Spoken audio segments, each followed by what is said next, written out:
প্রিয় তৃতীয় শ্রেণীর শিক্ষার্থী বন্ধুরা, তোমাদের গণিত বইয়ের 37 পৃষ্ঠার খালিঘর পূরণের সমাধানগুলো করব।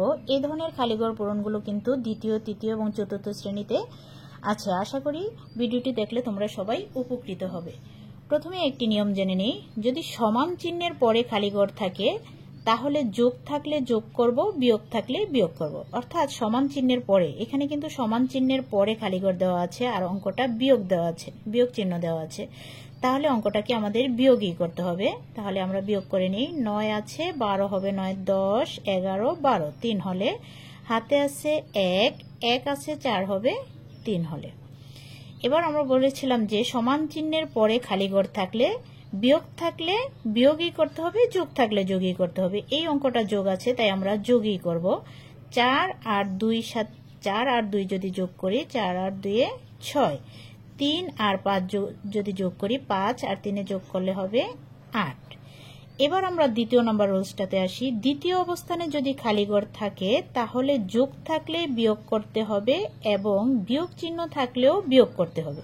অর্থাৎ দ্বিতীয় অবস্থানে যদি খালিঘরটা থাকে তাহলে যোগ থাকলেও বিয়োগ করতে হবে, বিয়োগ থাকলেও বিয়োগ করতে হবে। তাহলে এখানে কিন্তু যোগ চিহ্ন আছে, তাহলে এই অঙ্কটাকে আমাদের বিয়োগ করতে হবে। অর্থাৎ 42 থেকে 33 বিয়োগ করতে হবে। তোমরা একটু রাফ করেও নিতে পারো, যেন 42 থেকে 33 বিয়োগ করবা। 3 আছে 12 হবে 9 হলে হাতে আছে 1, 3 আর 1 4, 4 4 মিলে গেছে, বাম দিকে শূন্য বসানোর দরকার নেই। তাহলে আমাদের রেজাল্ট কত হলো? 9। তাহলে এই খালিঘরে আমরা 9 বসাবো।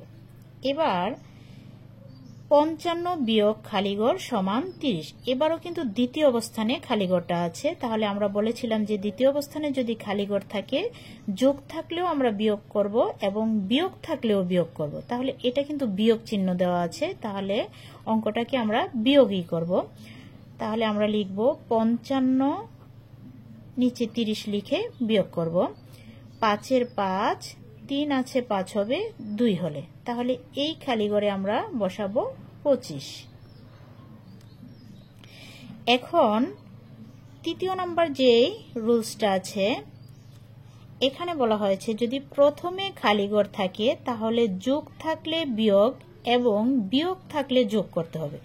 যদি প্রথমেই খালিঘর থাকে তাহলে যদি যোগ চিহ্ন থাকে তাহলে অঙ্কটাকে আমরা বিয়োগ করব, আর যদি বিয়োগ চিহ্ন থাকে তাহলে যোগ করব। তাহলে এখানে কিন্তু প্রথমে খালিঘর আছে আর অঙ্কটা বিয়োগ চিহ্ন দেওয়া আছে, তাহলে এই দুইটা সংখ্যাকে আমাদের যোগ করতে হবে। তাহলে 33 এর সাথে 9 যোগ করব। তাহলে 9 আর 3 9, 10, 11, 12, 12 2, হাতে আছে 1, 3 আর 1 4। এই নিয়ম ফলো করে আমরা যোগ বিয়োগের যে কোনো ধরনের খালিঘরই পূরণ করতে পারি।